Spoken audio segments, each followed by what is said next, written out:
ñoom ñooy ay camarades de partem lu ñu wax moom mooy justice bu jeng la ba pare aussi tamit ñëpp xam nañu mbiru politique la ndaxte Mansour Faye dañu ko yàgg rëbb moom Mansour Faye homme de courage la nekk homme de principe am dignité loolu la ñu fësal ci li nga xamante ni moom moo di bataaxal bi nee nañ nag opposition bi jàpp na ne justice bi tëddeewul njaxaanaay ndaxte dafay cibler ay nit di leen tëj di leen humilier ñoo xamante ne ay citoyens modèle lañu. beneen bi nga xamante ni waa APR ñoom souligné nañu ko moom moo di loolu tax na ba sax ñoom demuñu ci li nga xamante ne moom moo di dialogue bi président Bassirou Diomaye Faye initié ndaxte justice bi dañu gis ne dañ ko instrumentaliser ginnaaw bi nga xamante ne ñu ngi wootee partout ne dañoo bëgg a waxtaan nee nañ nag ñu ngi jël témoin société Sénégal religieux yi intellectuels yi universitaires yi société civile dénoncé li nga xamante ni ay règlement de compte la gën a nirool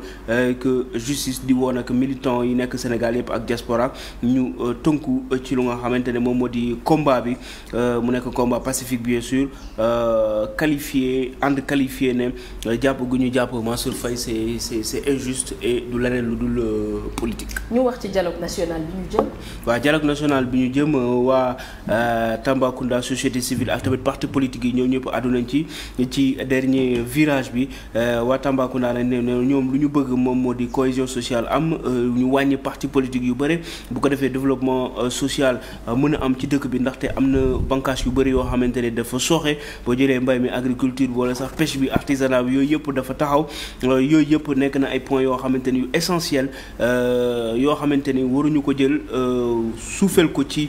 politique bi waruñu jiital politique bi maanaam dialogue bi nag nee nañu lépp lu nga xamante ne war nañ ko fa waxtaanee war nañu ko mën a daal di jëmmal bu ko defee mu amal njëriñ Sénégal ndaxte démocratie Sénégal loolu lañ xam waxtaan baax na contradiction tamit loolu moom la ñu mus a xam loolu dañ ko war a bàyyi xel yëkkati ay yeneen discours jëm ci lu nga xamante ne moo di infrastructure sanitaire éducative ci yoon yi tamit ba nga xamante ne nekk cadre national d'échange bu am solo ci loolu nag opposition bi ñoo tamit def nañ benn sortie dem ginnaaw bi ñu waxtaanee Samba Sy wala Aly Ngouille Ndiaye ñoom ñëpp waxtaan nañ ngir tënku ci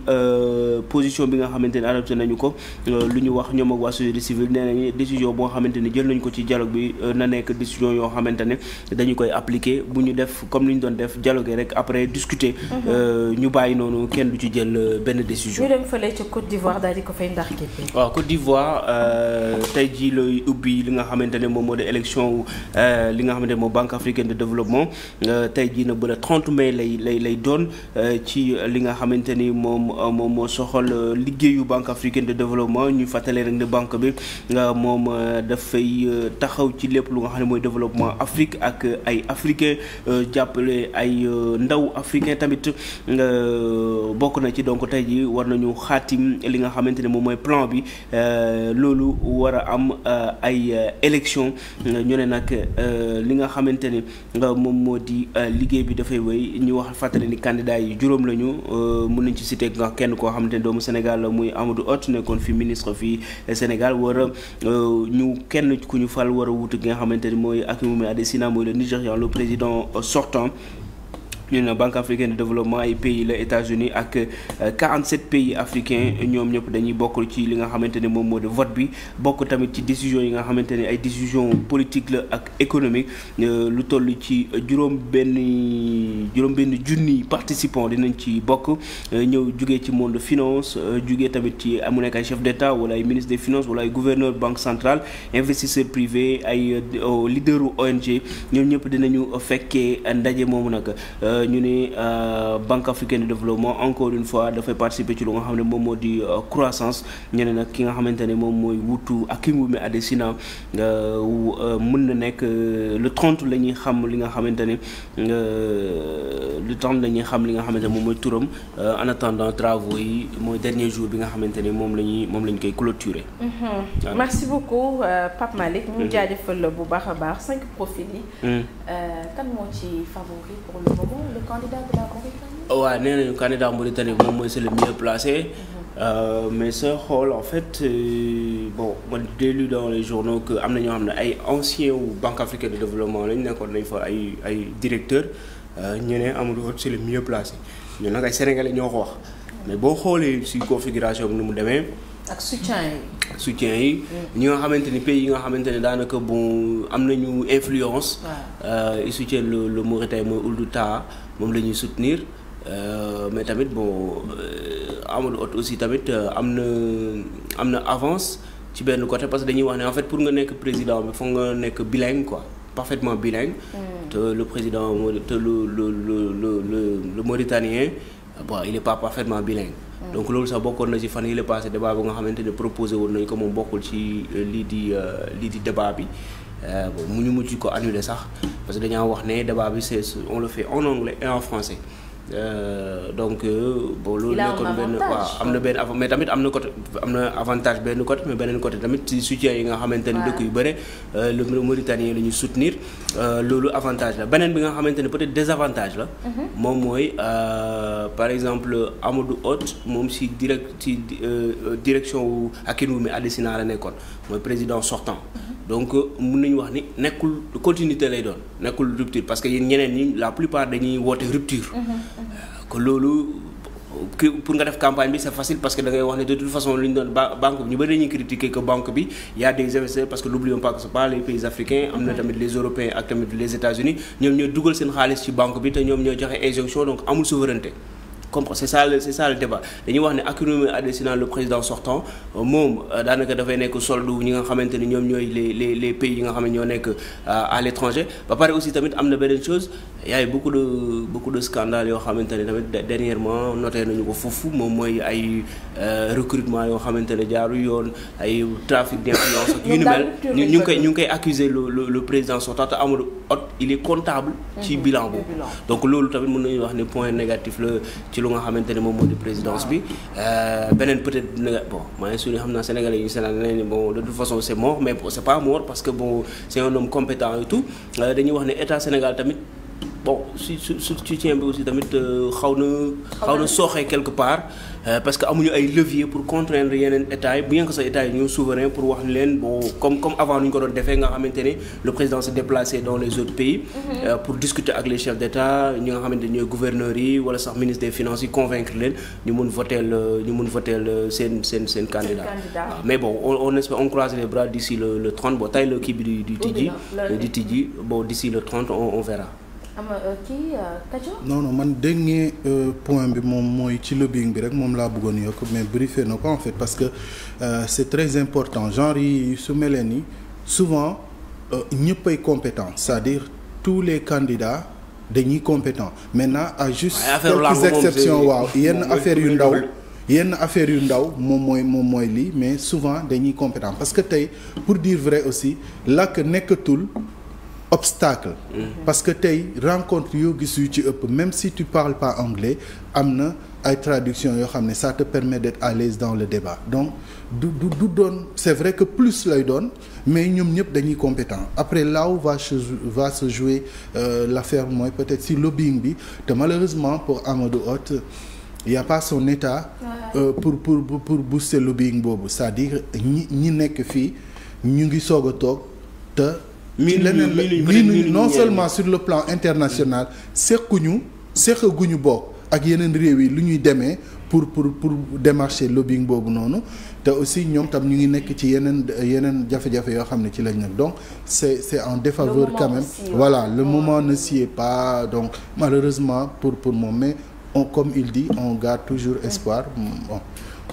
parce que quand même bon son élection bon dina am lu bëri loo xamante ne bu na ko apporter le Sénégal c'est projet yoo xamante ne bon Afrique la directement Sénégal et puis le président aussi tamit dina nekk benn émissaire diplomatique boo xamante ne bu maillon bu fort boo xamante ne président mën na ko pas officiellement mais comme que ay Sénégalais puis jàpp nañ ci candidature mën na ko def mu nekk diplomatie boo xamante ne c'est officieuse boo xamante ne état Sénégal mën na ko dérouler et puis bon c'est un poste très important quand même. C'est très important alors ñu wax ci leneen mandat de dépôt contre Mansour Faye loolu itam daanaka journaux yu bëri tey bi ñu xëyee àdduna. waaw bon mandat de dépôt bon c'était prévisible que su demee bon dinañ ko def mandat de dépôt bon au regard lu ñu koy tuumaal pour mu génnoon ci boobu miracle la doon boo xanaa lu mu cautionné woon ñu accepté ko sauf qu'on a refusé la caution. Mais man parfois je me dis que nit yi xaw ma dañoo bett la tête xaw ma nu mu demee noonu su fekkee dañ ne tuumaal ne la mu ngi mel ne xaw ma atam benn adage bu ñu koy waxee par exemple benn liir boo xam ne dañu koy jiiñ ne dafay ku ñuy jiiñ dëmm ngay seccoo yeelu bu ne non ñu waxante dëgg quoi ñu ne yaa sàcc lii yaa def laa yow nga ne da ngay cautionné ay terrain yoo xamante ne bon j'entends que terrain bi Macky Sall moom moo ko moom bu mu cautionné terrain boo xam ne valeur 5 milliards. Marème Faye fëgg 2 milliards. même bu fekkee je sais pas ma xam dëgg la wala dëgg mais quand même bon. information yi ku koy génnee sax c'est vrai aussi mais information yi ku koy génnee sax xaw ma seen côté seen boor a nekk xaw mais arrangé wul sax le concerné parce que yooyu am na yoo xamante ne bu ko dégg ñu ne ay 5 milliards fii 2 milliards fii 3 milliards fii yooyu baaxul daal xam nga dalay gën a dugal rek pour man voilà man pour man sax man su ma nekkoon man ak man la wax dëgg yàlla bon du ma sàcc nag mais su nekkoon man la ma nekk si même situation sama honneur ak sama dignité wax dëgg yàlla du ma ne damay naan bàyyi leen noonu rek parce que li ñu siiwal ñu naan am nga 5 milliards imagine fonctionnaire boo xam ne koo xam ne ministre la ñu naan am na valeur de 5 milliards wala am na valeur de 3 milliards wala 2 milliards ça aussi tamit c'est un peu douteux bon condamné wu ma dara parce que c'est en instance le dossier mais lu ma bëgg a wax rek moom mooy bon ñenn ñi comme APR naan ay politique la et tout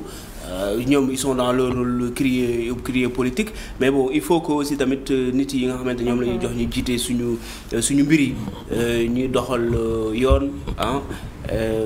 xool daal ba nga xamante ne bu ñu leen joxee dara ñu teg ko ci yoon ba bu ñu leen waxee ne lu ñu la dénkoon nga justifier ko mu mën facile ci yow mais def ay justification yu farfelu yoo xamante ne wékkuwul fenn. loolu c'est un peu problématique. voilà bon di koy ñaanal nag bon j'espère que dina dina teg ay comme fan yi di ñëw parce que ñu demande liberté provisoire loo xamante ne dina teg table di lu concret loo xamante ne bon dina ko mën génne.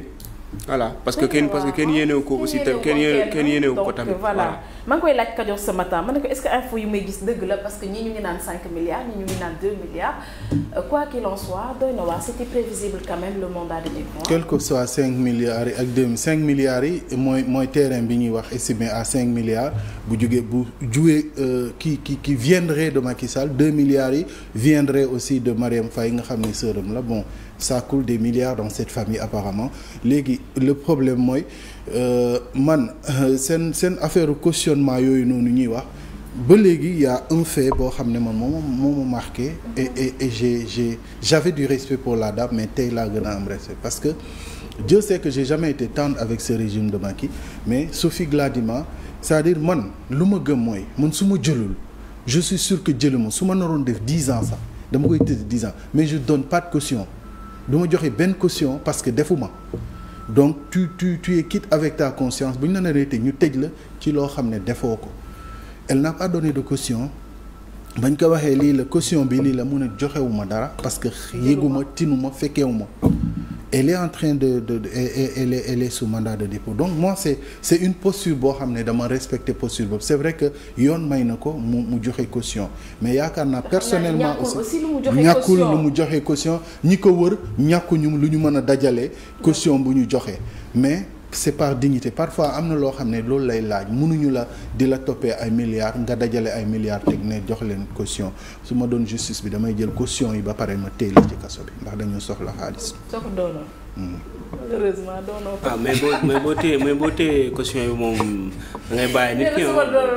loolu mooy condition dama koy jël ba pare du ma la bàyyi laa la wax yaay la doole. il faut xaalis bi génn parce que ne lay toppee. vraiment on a besoin d'argent. non c'est pour blaguer mais bon. mais képp koo xamante ne def nañ la mandat de dépôt quand même bon ci boo xoolee rapport bi aussi tamit tu te dis que parce que justification yi demeewul noonu lu ñu wax ne loolu lañ leen di toppee aussi tamit c'est un peu problématique donc bon justice def liggéey mu bañ a am affaire politique bañ a am ay parparloo et puis foofu lañ leen di xaaree aussi que voilà ils sont poursuivis mais ils sont pas encore condamnés am nañu présomption d'innocence et puis ñu wéy ci loolu. Kajoor nee na on a besoin d'argent ce matin. émission bi jeex na dañ koy tëj rapidement ce matin dama gis benn image sur les réseaux sociaux mu ngi nii Kajoor waa ji dafa jënd nen. lu mu jëndee nen. xar ko ci digg bi. gisul jaune nen bi amul jaune d'œuf mu bind si le pays est devenu tellement dur que même les poules font fausse couche maintenant. ok. nen bu amul jaune d'œuf nen réew mi métti na métti goo xamante ni léegi ginaar yi sax nenatuñu nen bu normal. lii tam doy na waar. ah doy na waar. nen bu amul jaune d'œuf. merci beaucoup Kajoor, ça a été un plaisir. Bonne journée à tout le monde, on se retrouve à 10h pour le flash. D'ici là, portez-vous bien. Ouais, bon, on se retrouve à 11h30 ouais, pour continuer waxtaan lu nga xamante ni mooy actualité. ak Cissé Maria. Donc voilà, programme bi dafay daal di wéy 10h ngeen ànd ak Kajoor ci flash bi 11h30 Cissé Maria avec Pape Malick et moi je vous retrouve à 14h30 lu mooy loolu programme bi dafay daal di wéy. Merci Ousseynou, merci à vous amis téléspectateurs. Rendez-vous demain à la même heure, toujours avec la même équipe. Bonne journée à tout le monde.